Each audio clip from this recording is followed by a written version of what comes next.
if I bleed tonight, if I am sad tonight, I don't have a job to find.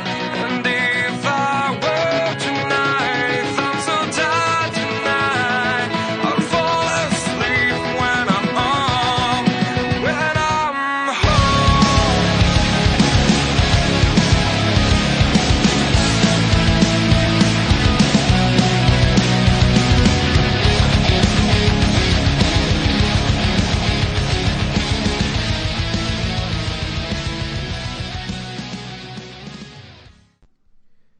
Hey everybody, and welcome to episode 3 of the PowerSlam podcast here on Inside the Ropes. My name is Kenny McIntosh, and I'm joined as always by the editor-in-chief of PowerSlam, my wrestling bible, Finn Martin. Finn, how are you? Very well, Kenny. It's great to be back. Great to be back with an up-to-date podcast. We've got so much to talk about. I mean, 2 weeks without an up-to-date podcast. I mean, we could be here for 5 hours. We wouldn't cover everything. We could. There's news from everywhere. You know, as we are recording this, the news has come out that in the UK, 5 Star Wrestling have cancelled their 128-man tournament. In the US, we've got Jinder Mahal as the WWE Champion. We've got the Best of the Super Juniors going on in Japan. There's tons of stuff going on. But I guess to kind of kick us off, let's talk about the big topic that everybody has had on their mind that we want to get your take on. Jinder Mahal was victorious at Backlash to become the WWE Champion, the 50th man to become WWE Champion. Can't believe he's the guy that gets that moniker, but there you go. He won. They did a big Punjabi celebration for him on the SmackDown following Backlash. What did you think of the execution of him winning? Is it the right choice for him to win? And where do they go from here with him as champion? I felt that the match with Randy Orton in the main event of Backlash was better than I expected it to be. The crowd were with it towards the end. I didn't think it was a bad match at all. It did exceed expectations, although admittedly my expectations weren't that high. Because let's face it, it would be hard to really name a good match that Jinder had prior to Backlash, or a match that you would purposely watch twice, you know.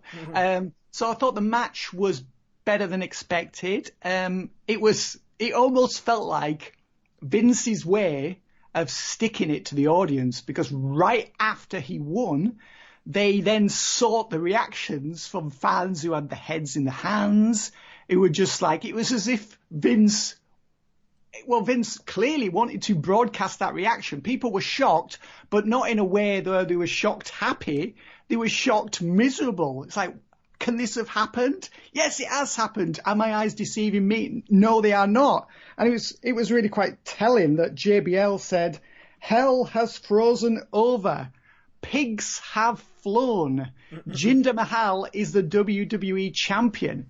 So it almost felt like it was Vince's way of sticking it to the fans who objected to the Jinder Mahal push.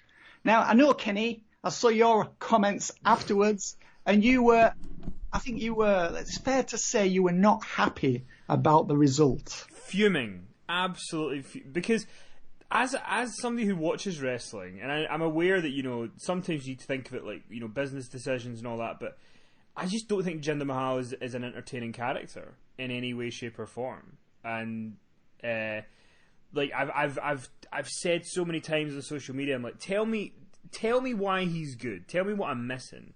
And nobody seems to be able to give a reason apart from, you know, the Singh brothers are quite funny, or at least it's not Randy Orton. I'm like, well, that's not actually. Neither of those are reasons why Jinder Mahal is good. And I feel bad for him because I think he's been pushed into a position that he's not ready for. But I just think it's like, you know, you were saying we were talking just off air before we started here, and you were saying, like, you know, in some ways it feels like WWE isn't must see television right now, and they're not giving you anything to kind of sink your teeth into. I think the Jinder thing is kind of the epitome of that. You know, like it feels that there's no reason for me to watch it if this is the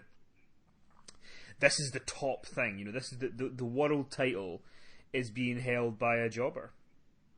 Absolutely. I mean, can you imagine if it was Rusev in this position and that he had been brought in and he'd won that match to become the number one contender, and then they'd given him a big push in the run up to Backlash, and we know Rusev would have delivered. He would have done. He would have 100%. delivered at every turn. I mean, that guy, you know, he projects menace. You know, I mean, you can believe him. And instead, handsome Rusev is nowhere to be seen. And it's almost, I think I mentioned this 2 weeks ago, it's almost as if they've omitted him from television deliberately because they don't want people saying, why is this guy not in the position that this boring mid-card guy's in, i.e. Jinder Mahal. But you're right, I don't see anything of a championship caliber in Jinder Mahal apart from his physique, and it's not 1987 anymore. You know, this sort of thing doesn't really wash with the mass audience. Okay, he's got himself in great shape. I don't really think that matters so much anymore. I mean, you look at someone like Luke Harper, who got himself in amazing shape, and he's nowhere to be seen. And obviously Luke Harper's saying to himself, how do I increase my prospects of receiving a push? I know I'll get myself in great shape because Vince likes that. Okay, he doesn't look like Jinder Mahal, but he looks completely different to how he did last year, and it hasn't happened for him. Has happened for Jinder Mahal. You know, I don't know. I mean, you've got to imagine that he's going to lose the belt to Randy Orton at Money in the Bank. But there again, 2 weeks ago, Kenny, we were finding it hard to envisage Jinder Mahal beating Randy Orton. So, I mean, who knows what might happen? See, I feel like, unfortunately, that he's going to keep the belt for a little while, because it feels like, you know, if we're to believe, that the Indian market is part of the reason for this, that, you know, putting the belt on him for 3 weeks is probably not going to change anything. So, but then if he does keep the title, I don't really know where you go. What are the compelling storylines for him? I know that a lot of people have said that they maybe think that the end game is going to be the triumphant return of John Cena.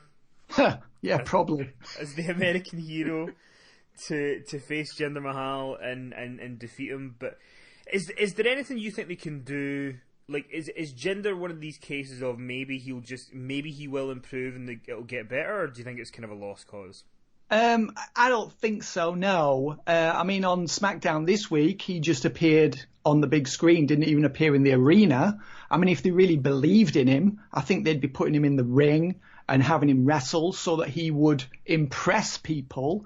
And they would say, oh, yeah, we were wrong about Jinder. He can really go in the ring. Oh, wow, this guy's really improved. Oh, he's really applied himself to this role, and he's growing with the title, which was a line you used to hear about a lot back in the 90s and earlier than that as well, in the 80s and even dating back further than that. You gave someone a title and they would grow into the role because there was the pressure there. There was obviously a huge incentive of additional earnings because you were the champion. I mean, same actually applies to Jinder. Of course, he's the champ, so theoretically he's going to be making more money than he was before he became champion. But Jinder, I just don't see him becoming really that sort of dynamic presence and that aggressive force in the ring. I mean, I said earlier that the match with Randy at Backlash was pretty good. I felt it was an acceptable main event. But I didn't really feel like it was a sort of standout showing or a match where I would look back and say, you know what, Jinder really impressed me there. He really brought it and became that guy and proved us wrong. Okay, he proved us wrong in that he actually won, but that was somebody else's decision. That was obviously nothing to do with him. It was due to the bookers. So I don't really feel like he's the guy that's ever going to really deliver fireworks out there. I don't see it anyway. I mean, I'm sure you agree with that, Kenny. 100%. I don't see it, and I don't want to. I don't mean to shit on Jinder Mahal the whole time, which I mean I've done plenty of that. But yeah, I just don't see it. It's like it's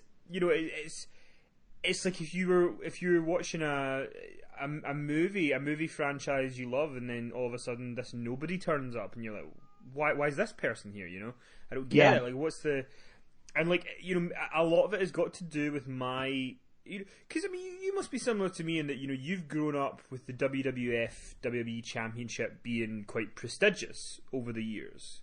It was certainly, absolutely, of course, it was booked as like the belt, and even in the Attitude Era and stuff like that, where they would make some questionable decisions with like Vince McMahon winning the title. I actually argued with somebody, not argued, but I debated with someone on Twitter that I thought that Vince McMahon winning the championship in 1999 made more sense than Jinder Mahal.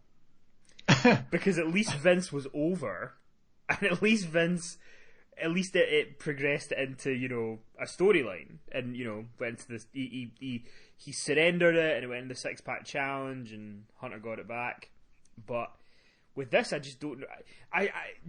Am I overreacting? Do you think to say that Jinder Mahal being the WWE champion takes away some of the prestige from the championship? I don't think you're overreacting saying that. I mean, my way of looking, I mean, I do agree with you about Vince McMahon. I remember at the time when he won the title, made himself champion. I mean, that was really shocking. People were like, what's happened here? And as you say, vacated the title. So it did serve a storyline purpose.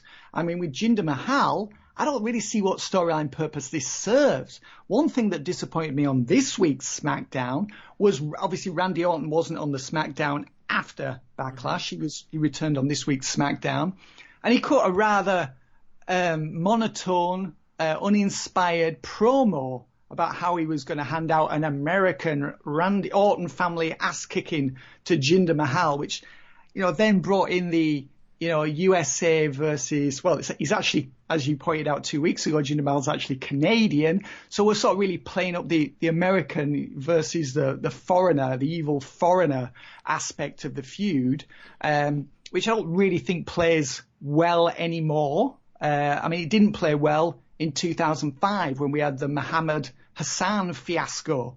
So it didn't play way back then. Certainly doesn't now in 2017.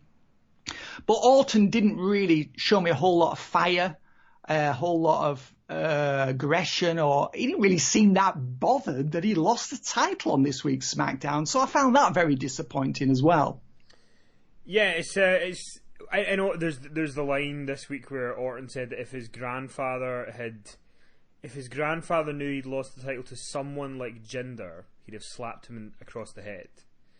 Yeah. Which, there's no need for that in 2017. I mean, there's been just no need for it. I mean, don't get me wrong. If you're talking about Jinder, I said this on our SmackDown Summary podcast with Sondra. If you're talking about, you know, your granddad would have slapped you across the head because Jinder's so rubbish, I'm in agreement.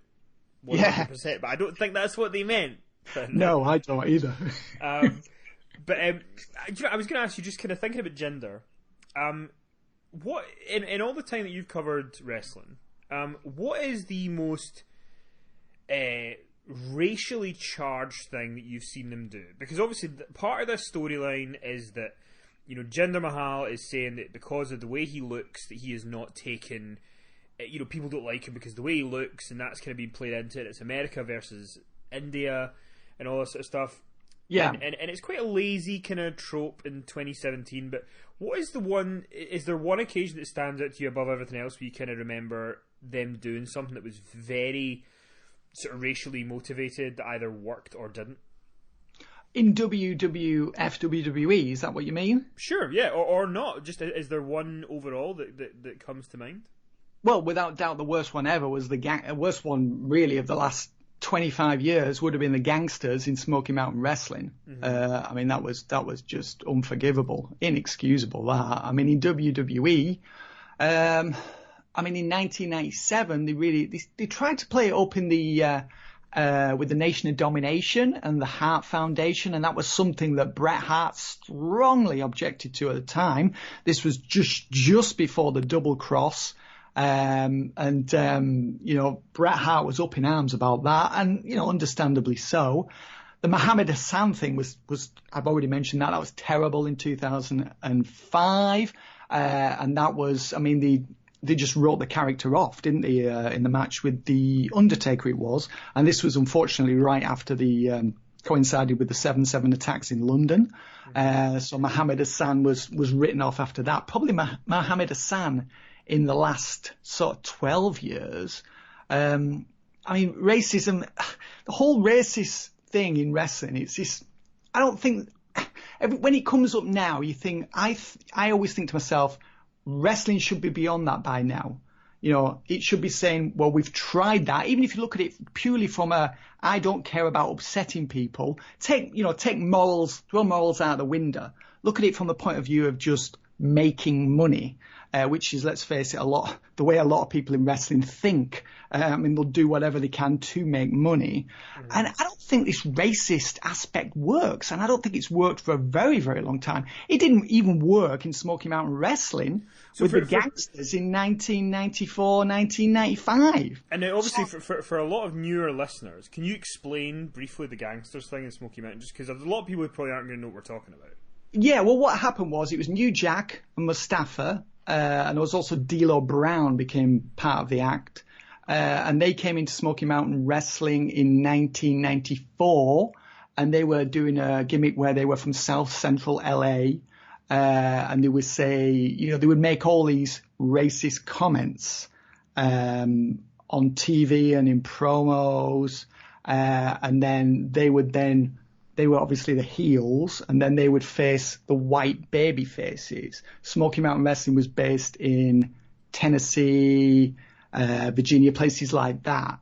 So it was really played up, the racism aspect of it, the black versus white, but it did not work. It just didn't work at all.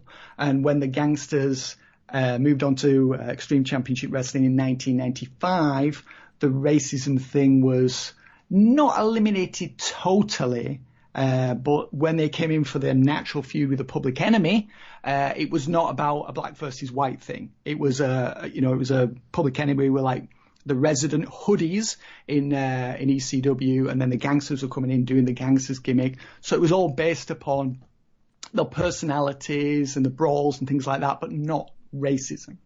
So that's really what, the Smoky Mountain Wrestling version of the gangsters was. But there's loads and loads of videos on YouTube, should you wish to watch them, of the gangsters in action, in the ring and on promos. And you can look all that stuff up. I wouldn't actually recommend it, but if you're interested, the information and the footage is out there.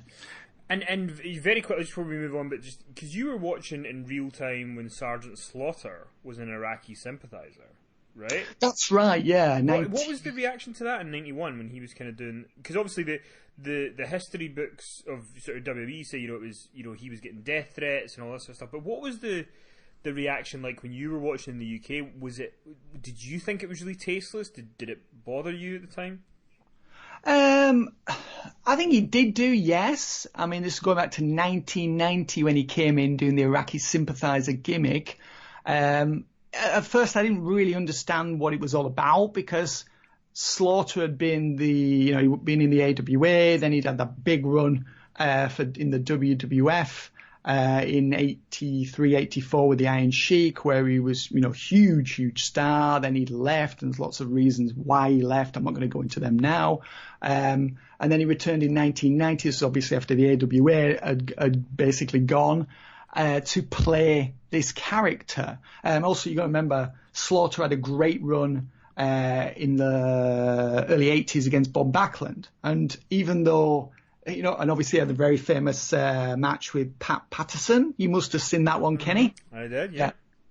Yeah. So, I mean, Slaughter back then, in the first half of the 80s, was actually seen as an excellent worker. I mean, he was a big guy, and he could bump, and he could move, and he could sell. He didn't mind blading. He would do all the things that needed to be done. I mean, I remember the first time he ever did, the famous Sergeant Slaughter running bump over the turnbuckles, where he actually goes face first, he runs into turnbuckles, and then just flies over the buckles to the floor. It was just like absolutely incredible bump that he would take, or would bash his head on the ring post. Mm-hmm. I remember thinking that a guy that big doing that bump, I mean, when you think about it, the amount of talent it must take to do that bump without killing yourself is just immense, So, but getting back to your question, 1990, yeah, it was, as the weeks rolled on, it absolutely was offensive. And I also remember thinking that Slaughter seemed really old at that point. I think he was actually younger than he looked, but he looked really old. And I remember thinking, this guy does not deserve to be in this position where he's being pushed this hard. So that was a reaction I had. I was not impressed with him at all in 1991 as an in-ring performer.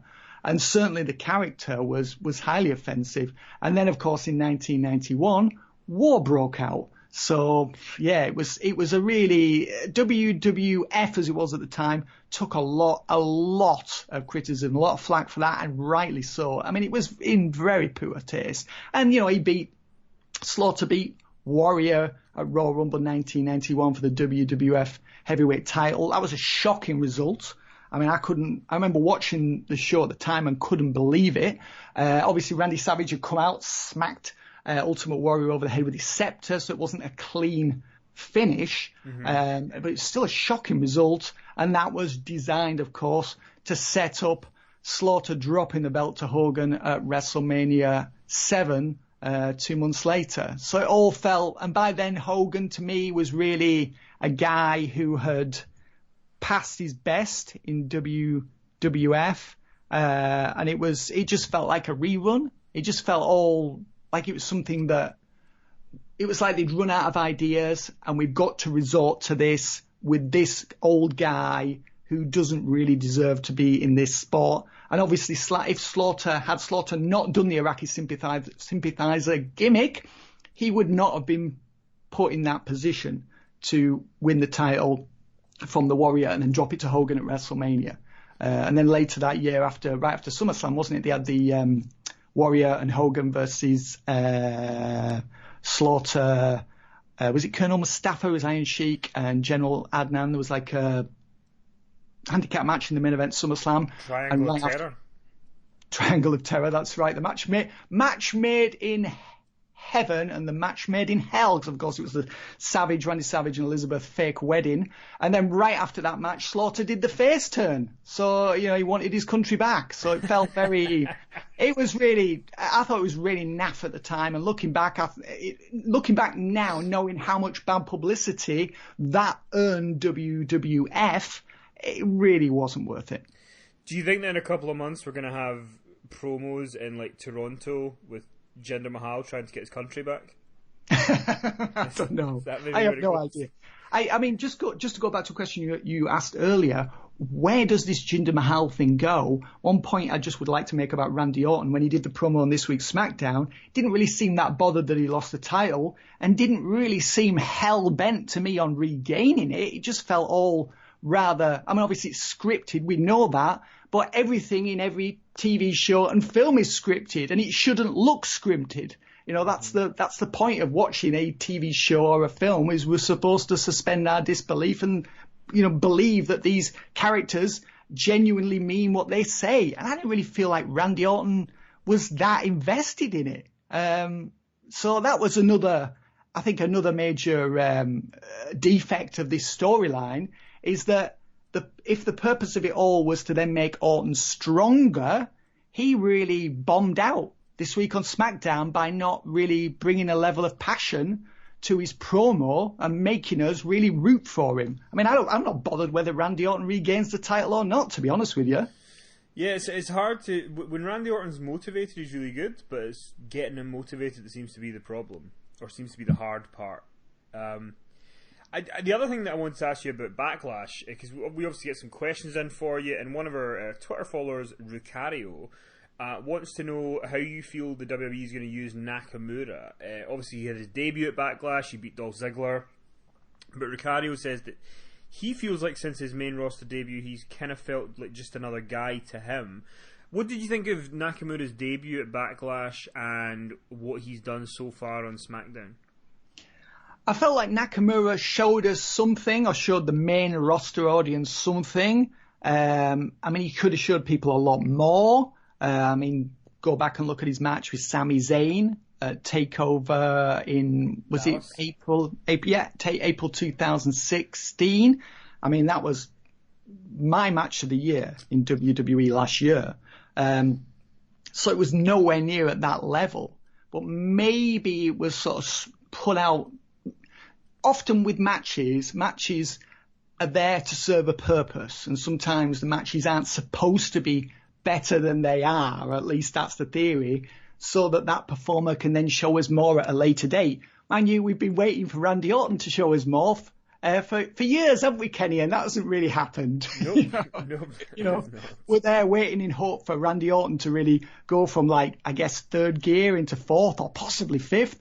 Randy's just there, just coasting along in third. So to me, Nakamura's match with Dolph Ziggler, which of course Nakamura won, as expected, to me that was a third gear performance from Nakamura at Backlash. I enjoyed it. I mean, the crowd got into it. I felt it could have been better, but maybe its purpose was to just show us that this guy does have talent, but you've got to watch to see what else he can bring. But I do agree with the comment that he doesn't really feel that special anymore. I absolutely agree with that. I think it's fair to say that towards the end of his run in NXT, certainly I felt that his feud with Samoa Joe went on too long there, so he lost some of his aura there as well. It's hard, I think, to preserve that special aura or the atmosphere for a character when it's on TV week after week. So I'm not really sure what they can do. I mean, I'm hoping that he's going to face possibly Russo or somebody. Sorry, not Russo, Rusev. Good God, please no.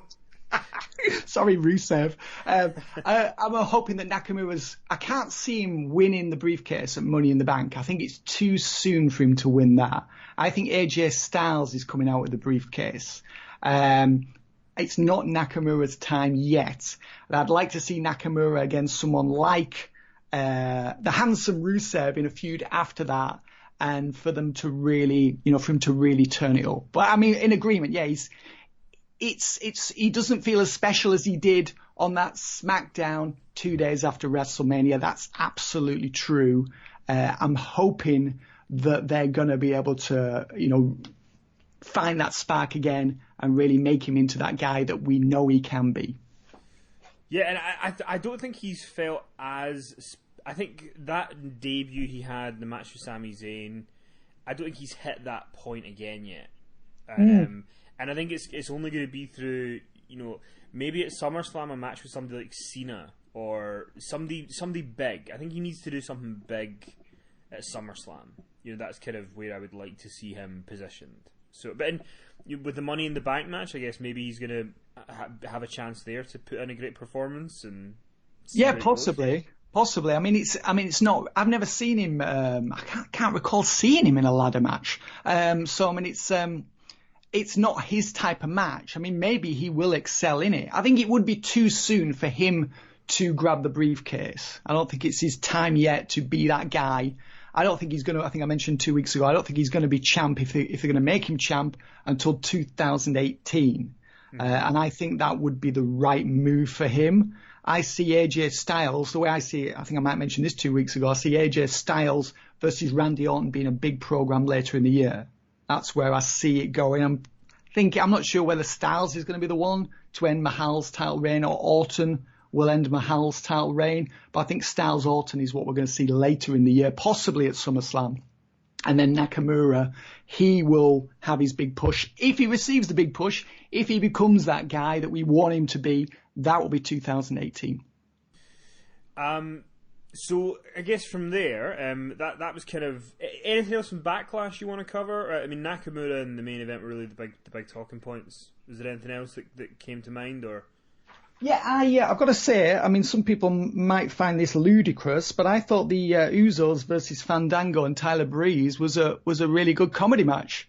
I thought that was a barrel of laughs. Funnest part of the show? Yeah, absolutely. I'm very pleased for Fandango and Tyler Breeze. I mean, it's a strange characters that they're playing, but they're getting TV time, which is more than a lot of guys are doing right now, such as Luke Harper, Ty Dillinger, and also Mojo Rawley. What's happened to him? I don't think we've seen him on SmackDown for what? Maybe 5 weeks, maybe 4 or 5 weeks? Yeah, I think the last time we saw Mojo Rawley was when he pinned Jinder Mahal, actually. Right. Oh, no. Did he not? He did that really weird thing when they were in the UK where he was like taking children around the like a tour and showed them the Andre the Giant trophy. That's right, yeah. Actually did, yeah. Baffling stuff. But in terms of actually getting in the ring and doing something that actually matters and might take him somewhere, we haven't seen him do anything like that for a long time. Is it safe to say at this point that maybe it's time to just get rid of the Andre the Giant Memorial Battle Royal?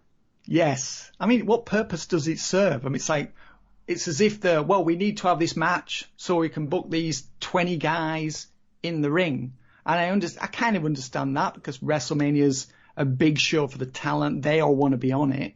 But I mean, the Andre the Giant Battle Royal trophy doesn't stand for anything. It doesn't take anyone anywhere, as we've seen. Baron Corbin was just floundering after he won it. I mean, Cesaro was the same. And we've seen as I say, we haven't seen anything from Mojo Rawley that is amounting to anything in weeks. So it does seem rather pointless to me. What else was on the show? I mean, we had Kevin Owens versus AJ Styles. I was kind of disappointed by that match. I mean, I felt like it should have been better, and then the count-out finish I just felt really flat to me.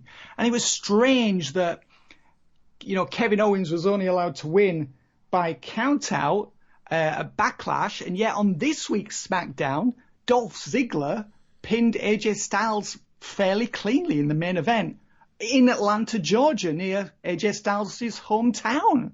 So make sense of that, Kenny. I cannot make sense of that.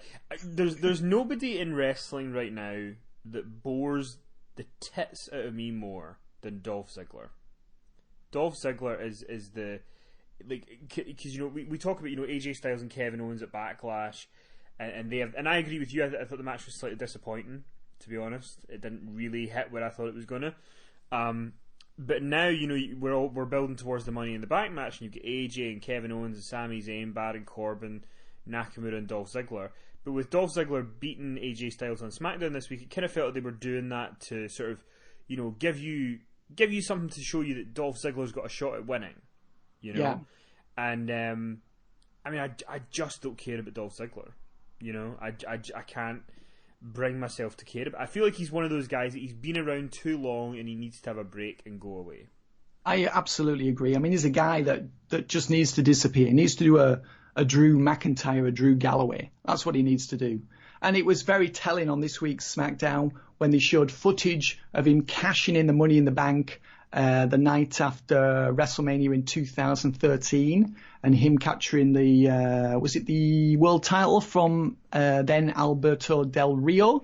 And the reaction there, I mean, that was actually one of the most amazing reactions of the decade. So in a sense, it's kind of unfair to compare where he is now with that, because that was such a huge thing. And it didn't really work out for him because he suffered that concussion, and that was a huge start, and then it just dropped off a cliff.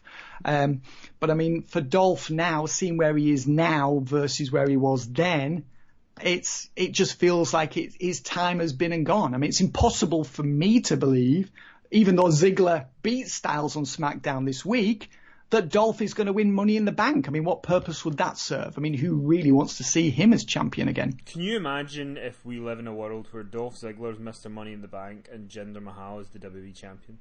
Yeah, well, watch those ratings crash through the floor. But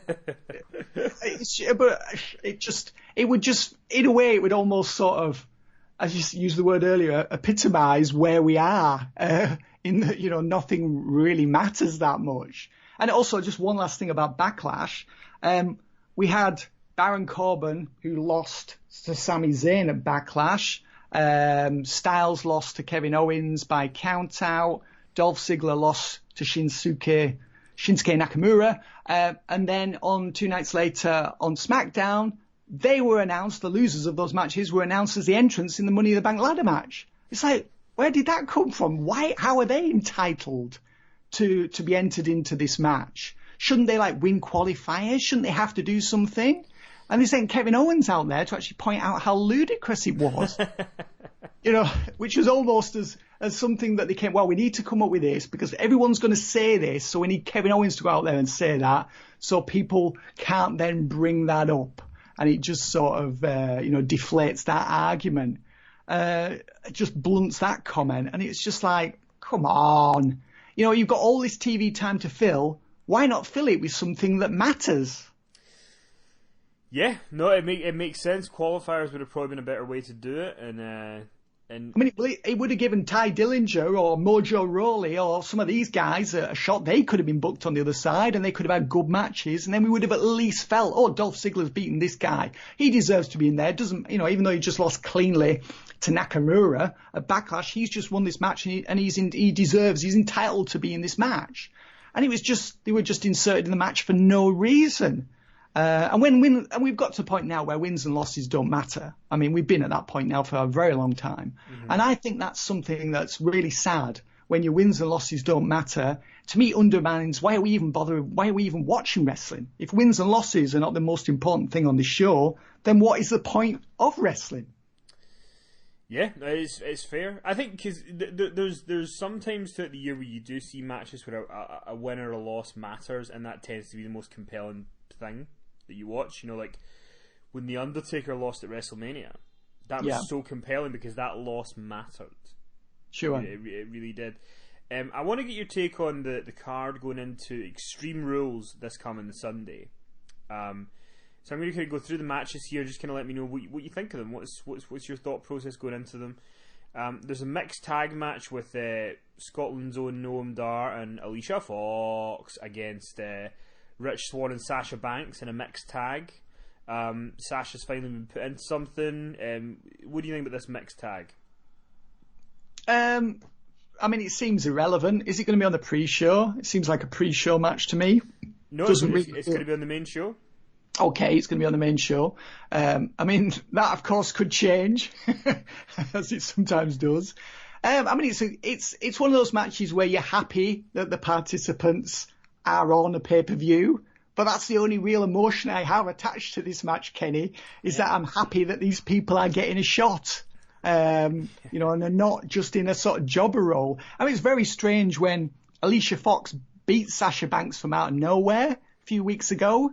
It just seems so contrived. It's like, right, we need a reason for these people to battle.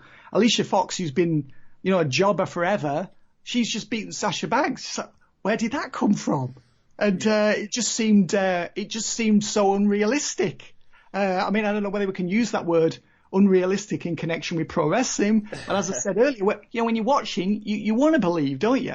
And that's when it matters, when you believe and when you're invested. And WWE's always talking about, oh yes, we do all these storylines. We've got all these brilliant writers with all these TV backgrounds. We do all these things and get people emotionally invested. Well, no, you don't. You may say you do, but you really don't. And this match just feels like a filler match.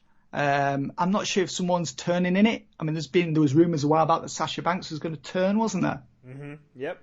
Always the rumour. Just kind of feels like a sort of filler match. None of those four people are really going anywhere at the moment, unfortunately. We've got a submission match for the Cruiserweight Championship. Austin Aries gets another shot at Neville. Do you think Neville keeps the title here? He did tap out on Monday. Normal WWE booking would lead one to believe that Neville is retaining. I mean, I feel like Austin Aries has really lost a lot of steam lately. If he doesn't win this match at Extreme Rules on Sunday, I think Aries is going to be in a lot of trouble. I think Aries has to win, otherwise he's just going to be another guy on 205 Live. What do you think, Kenny? I think Neville's going to retain, but yeah, I think Austin Aries being in the Cruiserweight divisions I think he's bigger than the division. I think he should be in the main, the main roster rather than just being in the Cruiserweight division. I think Austin Aries is worth more. So I'd like to see him do more, but I'm kind of intrigued because I think Neville is going to retain, but I don't know what you do with Austin Aries after that. No, I don't either. I have absolutely no idea. I mean, Aries, he was doing well when he was on commentary earlier in the year, and I just feel like he hasn't really been allowed to be the guy that we know he can be. I mean, it's, they just don't, like 205 Live, I read somewhere that the 205 Live, was it last week, didn't even crack the top 20 programs on the WWE network.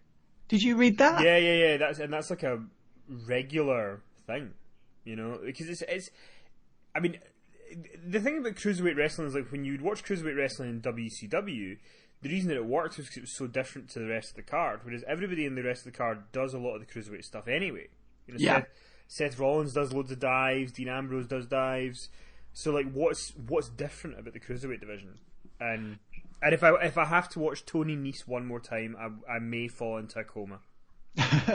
Yeah, I agree. And you know, a lot of the personalities in there as well haven't really been. It just feels like a show that is just missable. It's like when you've got so much WWE programming to watch each week, you think, do I need to see that? Well, no, I really don't, do I? It's not a show that I absolutely have to watch. And as you can see from the ratings, not among the top 20 programs on the network that week, lots of people are giving it a miss. I believe Aries, we saw what Aries could do in TNA Impact Wrestling. The guy's a big time player. Hopefully this will sever his association with the cruiserweight division. The only thing is, if he wins the title, obviously he's then going to be the champ and he's going to continue in the cruiserweight division. He's going to be the hood ornament of it. If he loses, then how do you then take him and say this guy's now ready for the heavyweight division? That's a conundrum if ever I saw one. It is. I guess we'll see how they handle it. The Hardy Boys have been immune from the 50-50 booking. They've won every match they've had since they came back, and they're going to face Cesaro and Sheamus in a steel cage. Who is going to walk out with the tag team titles, do you think? I think Cesaro and Sheamus are going to win this match. The Hardy Boys, 2 weeks ago, I was saying that the nostalgia's not wearing off. Feel like it is starting to wear off now a little bit. I think Cesaro and Sheamus could be superb as heel champions. So I want to see them win. I think they're going to come out of the cage with the belts. And it's a good way. You don't need to pin the Hardys, so it's a decent way to do it. Yeah, absolutely. The only thing is, once the Hardys lose the title, then that becomes, because we're seeing them as a nostalgia act, then they sort of become expendable, don't they, after the inevitable rematch? Yeah, then what do you do after that? Yeah. Alexa Bliss, coming off one of the worst segments in years, faces Bayley in a kendo stick on a pole match. Do you think Bayley's got a shot here at winning the belt back, or do you think Alexa's going to keep it? If Bayley doesn't win this, I think she's back to NXT. The way she was treated on Raw on Monday, and the way she's been treated by Bliss every step of the way. This Bayley character, it's very similar to the character she originally played in NXT, which is, the timid, naive, the sort of almost pushing her as this sort of, virgin character. And it's just like Alexa Bliss is out there. She's getting the cheers when she's the heel, and Bayley's getting a lot of boos. A couple of weeks ago on Raw, the fans really booed her, and she's made a comment like, I don't care what these people think. I was like, where did that come from? On Raw this week, we had the segment which everyone detested. I felt that Bliss actually held it together as well as could be expected, but she was fighting a losing battle out there, obviously. Bayley finally comes out and then goes for the kendo stick. Bliss gets a kendo stick from under a table, smacks Bayley once, and Bayley fell out of the ring. I just felt that she was it was like a double disaster for Bayley, a double humiliation. So if Bayley doesn't win, I think she's going to be in deep, deep trouble. Yeah, I don't know. What do you think, Kenny? What do you make of it?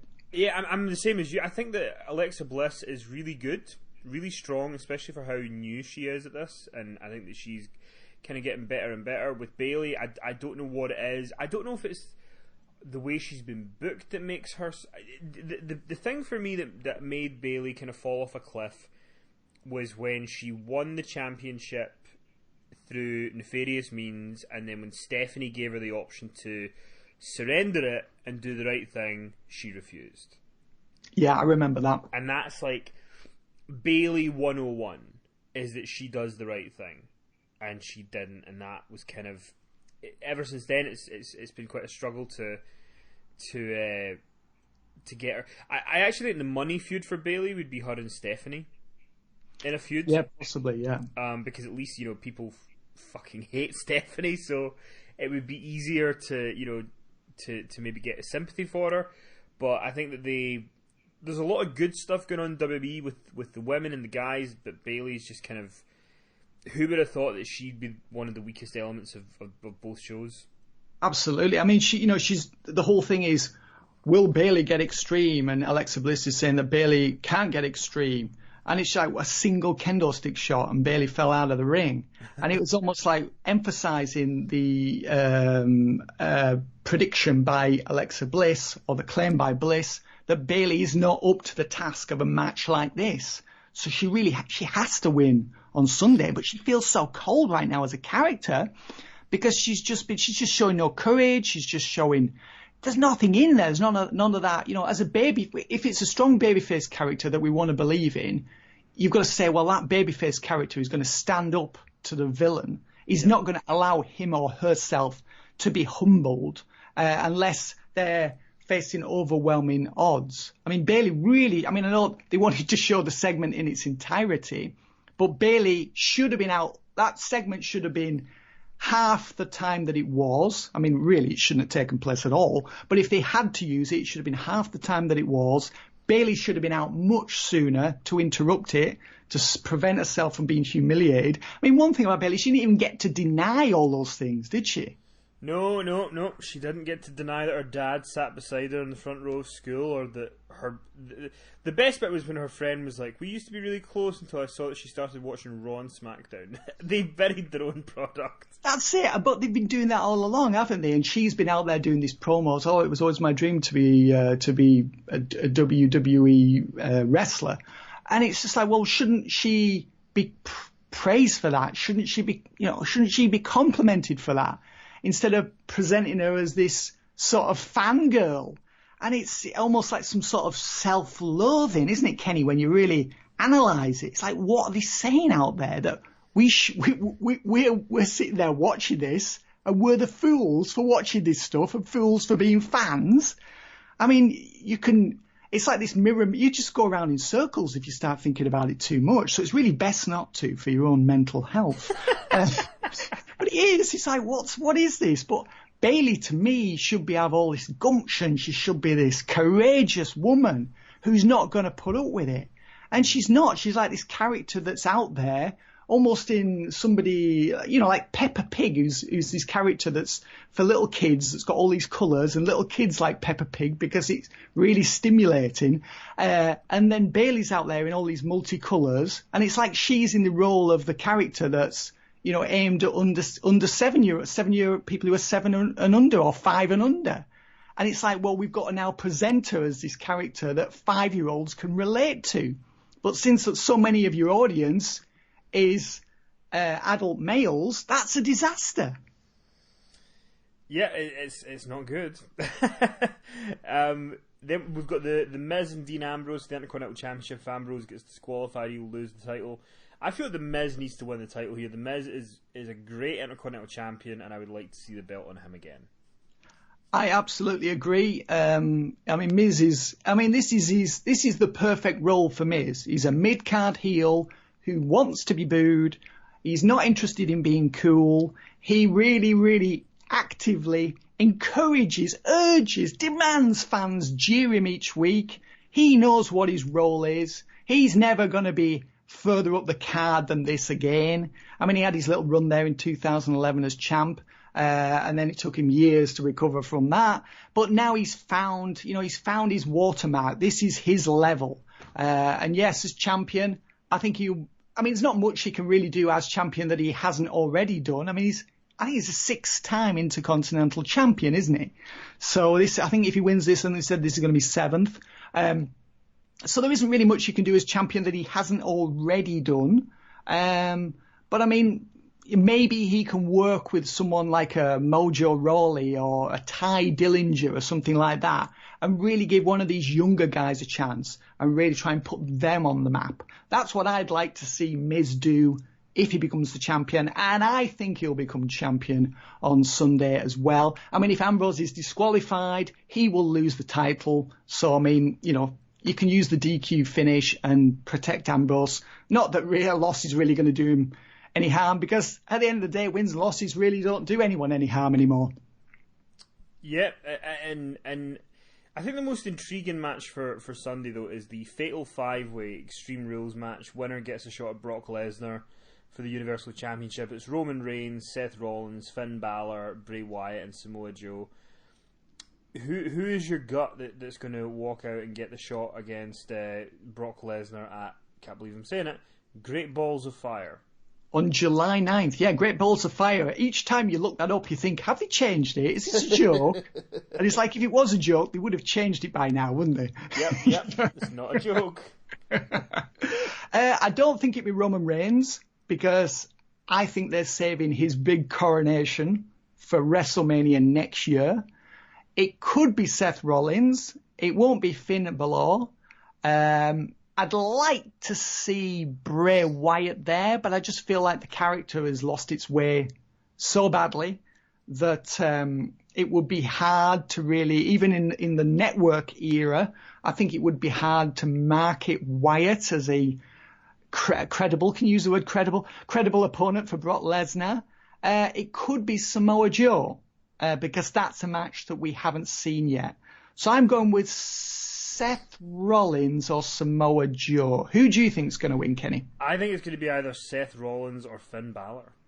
Oh, right. I feel like, doing the segment with Finn Balor and Paul Heyman last week, I don't know why you would fly Paul Heyman in to do something with Finn Balor if you're not going to pay it off somehow at some point. I think Seth and Finn will both get a shot at some point this year. I think it'll just depend on who they pick for when. Really. Yeah. But I want to see both those matches, and Joe's another one that I do want to see against Brock at some point. Bray, I'm not too keen on, to be honest. Yeah. And Roman, well, sadly we need to wait to WrestleMania for that. Yeah. I think Bray Wyatt, they almost need to do you remember back in, was it 97, I think it was, when Jim Ross did his famous series of interviews with Mankind on Raw, and he was unveiled as Mick Foley. I think they need to do something like that with Bray Wyatt. They basically need to take the character apart and rebuild it, because it's just, it's got to be the worst cult leader in the history of the world. It projects no menace anymore. He never wins. I don't understand his promos. I'm not really sure what his purpose is right now, other than to fill a spot on the card. He's really just a filler guy. And Wyatt shouldn't be a filler guy. He should be a guy that is, you can't wait to see each week. So I think it would be great if they did the interviews with him and he revealed that he was from a wrestling family, and and this is why he became this person. I think it would be great to see some more layers to him, to sort of humanize him and make him seem so more realistic. There's that word again, That's what I'd like to see. Now, as we kind of wrap things down a little bit, just very quickly, you've been, doing a lot of research for these podcasts, and I feel very bad for you, because part of your research has involved you having to endure parts of Impact Wrestling, and I wouldn't wish that on my worst enemy. But, they've been in the news. Ed Nordholm seems to think that public contract leaks and, email leaks are the way to solve PR problems. What do you make of the kind of state of Impact Wrestling at the moment? Dave Shearer over at PW Insider wrote a really good article last week on the sort of state of Impact, and talked about, some of the things they've done that have been less than desirable, like famously Ed Nordholm, the day that they were doing the Impact taping where Alberto El Patron was debuting, Nordholm just tweeted a picture of Del Rio like 3 hours before the show and put it out on Instagram, ruining the surprise. They've got Global Force Wrestling in there. There's a lot of kind of questionable decisions going on. What do you make of the state of where Impact Wrestling is now, from the stuff that you've heard and the kind of bits and pieces that you've watched of it? I will say at least it does feel slightly different to how it did at the end of 2016, which I think is their goal. So they have changed it slightly. There's new acts on there. I don't really understand why we have to have two lots of titles. The company already had more titles than it really needed anyway. I think everyone pretty much agrees that when it comes to title, everyone apart from wrestling promoters, that is, agrees that less is more when it comes to titles. And when every match is a title match, then the title becomes meaningless. So I don't really understand why we've got the GFW titles in there. It's almost as if it's some sort of insurance policy, isn't it, for Jeff Jarrett, is that if it all ends, which it has before for him and TNA Impact Wrestling, then his Global Force Wrestling brand will have more name value than it currently has, and he may have a better shot at getting a TV contract or investment or whatever. Almost, I don't know whether that's I don't know whether that's his goal here or not, but I have no idea if it isn't why we have to have more titles on the TV. So it's been good to see some different characters on there, and they have tried some new things. I've said many times before in podcasts that they just need to get out of Universal. They just need to get away from the theme park audience, because that just ruins it for me. I mean, you're not getting that genuine, okay, sometimes you don't want that genuine wrestling fan reaction, like in the Alexa Bliss, Bailey, This Is Your Life segment on Monday. It would have been that segment would probably not have been panned as badly as it was if it had got a larger reaction and people didn't obviously loathe it. So sometimes you don't want that genuine wrestling fan reaction, but more often than not you do. So I don't like seeing the setting that it's in, because it doesn't really feel like it's going anywhere. And I would rather see wrestling fans there. I mean, let's face it, look at NXT, Kenny. I mean, the reaction there is so often a huge part of the success of that program, isn't it? Yep. And we seldom get that on an episode of Impact Wrestling. As far as disclosing confidential details, I'm not quite sure why you would feel the need to do that. I don't really see what purpose that serves, other than it kind of makes you look a bit rinky-dink. I just think things like that should be kept confidential, and you should do what needs to be done. If you feel that you've got a watertight case, then why are you advertising these things publicly? Just do what needs to be done, through whatever system you're going through, rather than putting it out there in a public domain. I don't think that's particularly professional. And I think if I was working for Impact Wrestling right now and I saw that, I would be concerned. I really would be. What do you make of it, Kenny? I mean, I don't really understand why Global Force Wrestling is being so heavily promoted, given that all it really was a cash for gold scheme in America. And ran a series of shows that never went anywhere and never had any good reviews. They never got a TV contract. I never thought I would say that the brand feels in even worse shape than it did in December, but it does. At least in December they had the Hardys and they had Drew Galloway and they had Maria and Mike Bennett, and now they just I was reading some of the Impact spoilers for the shows in India, and the big matches they've got coming up are like Lashley versus Alberto for a title match. And they're doing matches like Hornswoggle against Rockstar Spud. Oh, is that still going? Oh. Yeah, and then you've got Josh Matthews in a feud with Jeremy Borash, and that's right. Like, if that's, I just, it's not for me. But especially like you said, there's so much wrestling to watch, so much to catch up on that. I can't imagine I would ever get through enough wrestling to have Impact be on my weekly schedule to watch. And again, I mean, it doesn't feel, when you watch it, it's different. It's definitely different from how it was 6 months ago. And I think some of the action on there is good, but there's nothing on there again. And this is the thing, when you're the distant number 2 promotion in the States, you've got to be must see, at least every other week. You've got to be putting out stuff that's going to turn heads and that's going to get people saying, oh, did you see Impact Wrestling this week? It was absolutely fabulous. You've got to watch this match. So it needs to be better than the number 1 company. And surely now, I mean, is there any argument that Ring of Honor are not the number 2 company now? I mean, they surely have to be bigger than Impact, because they pull in paid attendance every week. Sure. They have television deals, they have live tours, they have pay-per-view, they have, whereas Impact is, still in the Impact Zone where people get in for free, and I mean, I'd love to know how many pay-per-view buys Slammiversary is going to do next month.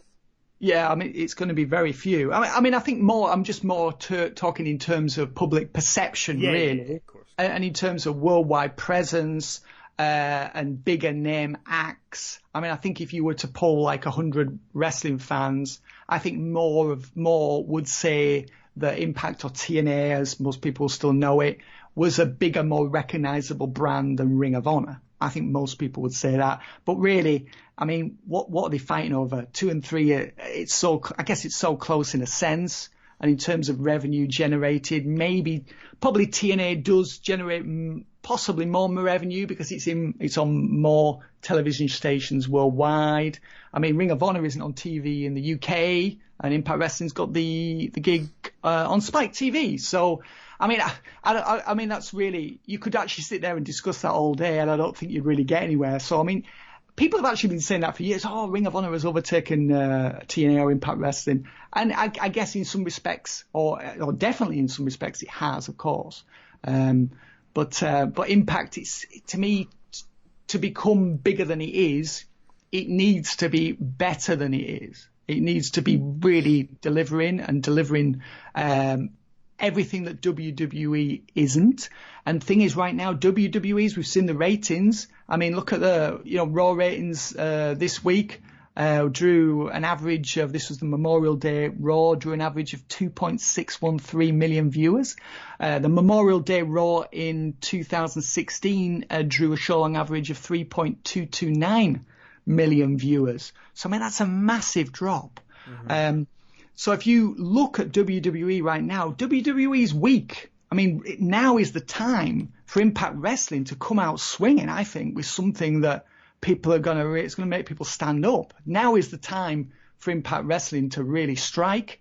And as you say, you've just seen the spoilers for the tapings in India, and chances are there'll be nothing on there even when it airs that's really going to make you stand up and recommend Impact Wrestling to your fellow wrestling fan. Say, oh, you must revisit this company, or you must try Impact. It's fabulous. It's doing all the things that WWE isn't. So I really feel now is the time that Impact Wrestling should be absolutely delivering, and it really isn't. It's okay, or it's decent. Should be a lot better than it is. And just to finish off this week, we've got a few sort of listener questions, but I thought we'd ask this last question before we go. This is from Andrew Bartley. Finney's going to put you on the spot.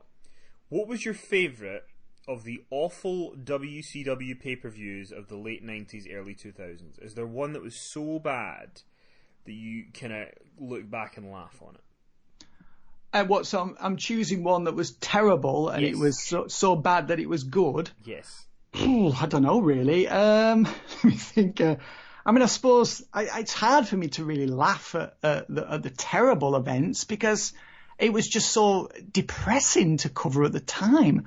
I mean, the Great American Bash 2000 was the one with all the gimmick matches. This was just after, I think Russo had just come back for this. He'd basically walked out, for a week or 10 days, then he'd come back.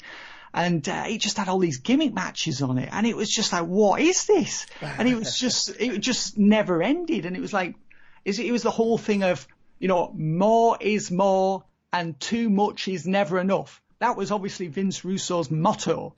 And if you watch the Great American Bash 2000, that really encapsulates that mood. Just all these gimmick matches and just all this stupidity. I mean, I think it was a cruiserweight match in the opener, and there was something like about half a dozen people, or maybe 10 people at ringside. It was like a committee at ringside, and it was all just sort of to distract you from the match in the ring. It was as if Russo was saying, well, no one's really watching this for the wrestling, so let's just surround the ring with all these personalities. And no one really cared about the personalities either, because there were so many of them. So I suppose maybe that one. So just to clarify, on that show that you're talking about, I just looked up, there was an ambulance match, a boot camp match, a best of 5 tables match, a handicap asylum match, and my personal favourite, a Human Torch match. Oh, that was Sting versus Vamp, wasn't it? It was. My God. Wasn't that was that the match with did Hogan face Kidman. Billy Kidman on With that Horace show? as the referee. Horace Hogan is the referee. I mean, see, when you look at this shit, you're kind of amazed they lasted till March of 2001. To be honest. Oh, I mean, it was. The problem was when I was running PowerSlam, which I was back then, I would cover each WCW pay-per-view, and the challenge was trying to find a new way to write the same thing. Or coming up with a new title, that would be based on, like, I think I used one called In Trouble Deep or something like that, because that's a title, and, I mean, I remember looking back, and maybe Fall Brawl 98 was unbelievably awful as well. I think I might call that the worst card in the world ever or something in PowerSlam, and that was just dreadful. That was the one with the famous War Games match with Warrior coming out from the trap door with all the dry ice everywhere. Uh-huh. And that was just, and that was really sad seeing Scott Hall doing the drunkard gimmick. That was against the match with Conan, I believe, on that show. That would have been September of 98.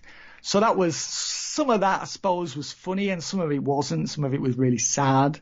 But I mean, my memories of that time are really, because it was so sad to see, what WCW had been in, really from, I guess, May 96, or really earlier than that. I mean, it was doing a lot of good things throughout early 96 before we had the NWO. And it really felt like you were watching the show and it had that direction, and you knew where it was going, and the people were confident, and the wrestlers wanted to be there, and everybody was there. There was no passengers, or very few passengers. Mm-hmm. Everyone wanted to contribute. And then obviously, I think I want to put a couple of my personal favourites from WCW. One of the pay-per-views they did in 2000 was called New Blood Rising. Oh, yeah. They had a Canadian rules match with Landstorm, Mike Awesome, where Jacques Rougeau was the guest referee. But on that show, there was two other matches which I thought were just insanely crap. Major Guns and Miss Hancock had a mud rip off your clothes match. Right. And then, how can you beat Judy Bagwell on a forklift? I mean, oh yeah, was that Canyon? Canyon and Buff Bagwell. Right. Judy Bagwell on a forklift. I remember that show ended with Booker T versus Jeff Jarrett. Mm-hmm. And the fans, if you go back, it's worth watching that match. Just go to the ending and just watch the reaction from the audience at the end of the show. You've never seen an audience leave the building faster. I mean, they were just absolutely disgusted with what they'd seen. I think someone threw a drink and it hit Booker T in the back or the head or something, and he was the babyface. But just watch the reaction from the audience, and that tells you all you need to know about that show. It was abysmal. So there you go. I'm sure we'll get into some crap WCW at some point, because there was a lot of it at the end. It certainly was. Finn, where can people find you on Twitter if they want to get in touch and just regale you with tales of their favourite crap WCW stuff? Yeah, at Finley Martin or at PowerSlam Online. There you go. You can get me at KennyMC1985. So thanks very much for joining us this week. We'll be back next week, where we'll talk about the fallout from Extreme Rules, where do Austin Aries and Bayley end up, who's the number one contender for Brock Lesnar, and the lead into Money in the Bank. So there'll be tons of stuff to talk about. So we will speak to you then. Thanks for listening. If I bleed tonight, if I am sad tonight,